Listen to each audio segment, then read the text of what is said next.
Hi friends समस्त को मो चैनल मो दुनिया चैनल को निमंत्रण। आज आम गोटे नुआ जिनस बनवा जार ना है दोने बिरयानी। आपण मैंने तो खाई निश्चय। मु आशा करुच्ची मोर स्टाइलटा टिके भल लगे आपन को। तो से प्रथम नहीं धनिया पत्र आउ किछि पुदीना पत्र आउ कंचा लंका निजर राग अनुसार आपण कंचा लंका नहीं से सब को पकईदबा से गोटे पियाज आउ किछि अदा खंड किछि रसुण कोला देकी ताकू भलरे आमे ग्राइंड करदबा। ये दोने बिरयानी टी एक्चुअली स्टार्ट होची बेंगलुरु रु। ये नाटा मध्य आसीची बेंगलुरु रु। सेथिरे किछि ड्राई मसला मध्य देदा जेमति कि हमर दालचीनी अलैच लवंग आउ गोलमरिच दी चारटा बस एतिकी देकी आमे ग्राइंड करदबा भलरे। भलरे ग्राइंड करिकी ताकू काढ़ी रखीदबा मसलाटा। एटा ही तार स्पेशल मसला ये दोने बिरयानी रो एटा हला स्पेशल मसला। तापरे आमे चिकन नहीं जिबा सेथिरे किछि धनिया पत्र कटा धनिया पत्र पकेदबा किछि दही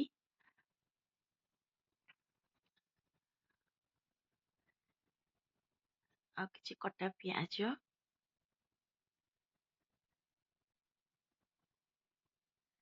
टिके लूण पकेदबा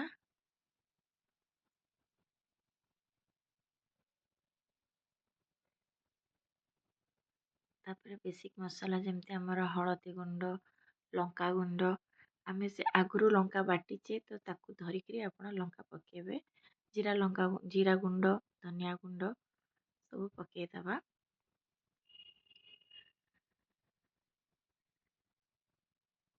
पकेकी ताकू भलरे मिसेकी रखिदबा गोला गोली करके रखिदबा किछि समय पे मैरिनेट करदेले भलरे चिकनटा शीघ्र सिझिजिवो। एटा मैरिनेट करके रखि देगिरी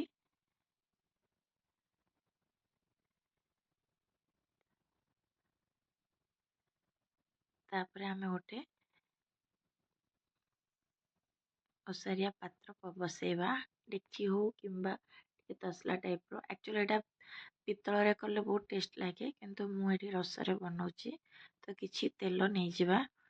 आपण चाहिले घियो रे भी करि पारंती किंतु मु एठी तेल रे यूज करछि। तो बाकी रहला टिके गोटा मसला जेमतिका तेजपत्र जायपत्री अनासी फुल आमे कहूछु दालचीनी गुजराती सब पकेदबा भलरे फुटी आसला परे टिके भाजी हेले तार फ्लेवर बाहरला परे आपण एतरे टिके कटा पियाज देदबा।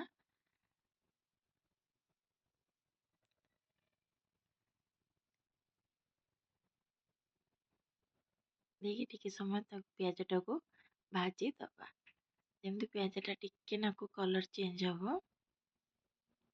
तेरे टमाटो टिके पकेबा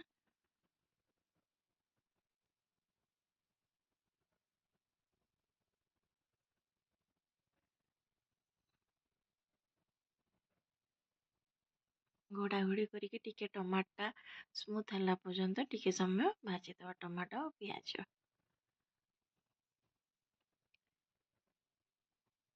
देखंतु टमाटो टिके टिके स्मूथ हो गला। एबे हमें जो बाटी के रखी थिले जो धनिया पत्र पुदीना पत्र कंचा लंका अदा रसुण और पियाज से बटाटा को हमें देदबा। एटा ही ए बिरयानी रो खास मसला जोटा कि आर फ्लेवर गोटे अलग आसीबो। देला परे एटा को हमें टिके मिसेई के भाजी दबा तापरे लूण निज आवश्यक अनुसार दबा। जेहेतु हमें चिकन रे लूण टिके पकेइचे तो एठी टिके देखिकिरी दबा अल्प टिके देखिकी दबा स्वाद अनुसार टिके। तापरे हळदी गुंड जेमति हमें मसला गुंड सब दउचे सेमति सब मसला गुंड एठी दबा। जीरा लंका गुंड धनिया गुंड सब देदबा एथिरे। तापरे अदा रसुण रो पेस्ट मध्य टिके देई परिबे।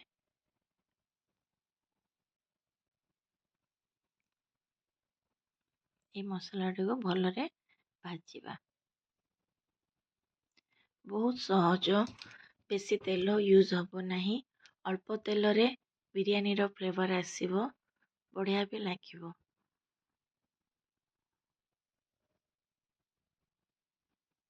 এই ମସଲାଟି କଷିଲା ସମୟରେ ବଢ଼ିଆ ଫ୍ଲେଭର ଆସେ।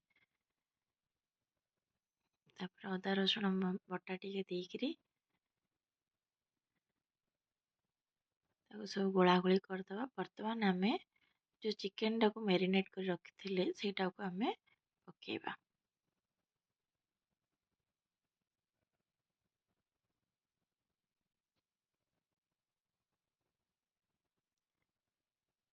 ଦେଇକିରି ଆମେ ଚିକେନଟାକୁ ସେଇ ମସଲାରେ ଭଲରେ କଷିବା। ଯେମିତି ସେ ଧନିଆ ପତ୍ର ପୁଦିନା ପତ୍ରର ଫ୍ଲେଭରଟା ଚିକେନ ଭିତରେ ଭଲରେ ପଶିବ ଆଉ ଚିକେନଟି ଯେମିତି ସିଝିବାକୁ ଲାଗିବ।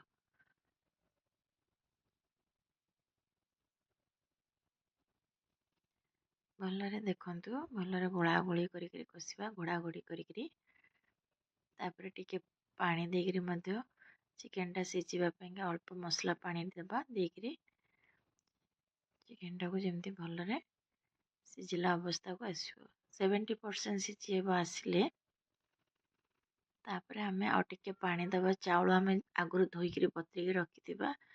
ତ ଚାଉଳ ଗୋଟେକୁ 2ଟା ପାଣି ହିସାବରେ ଆମେ ଚାଉଳ ନେଇଯିବା ଆଉ ପାଣି ବି ନେଇଯିବା।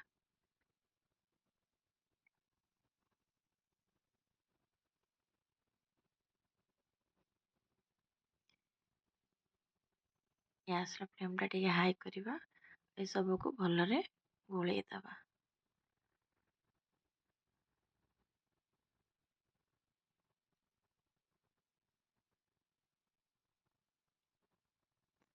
ଟିକେ ପାଣି ମାପ ଅନୁସାରେ ଆପଣଙ୍କୁ ଯେତିକି ଚାଉଳ ନେଉଛନ୍ତି, 1 ଗ୍ଲାସ୍ ଚାଉଳକୁ 2 ଗ୍ଲାସ୍ ପାଣି।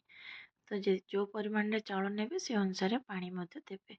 ଦେଇକିରି ଏବେ ସବୁ ଯାକ ଗୋଳାଗୋଳି କରିଦେବା। ଉପର ତଳ କରିକିରି ଘୋଡ଼େଇକିରି ରଖିଦେବା।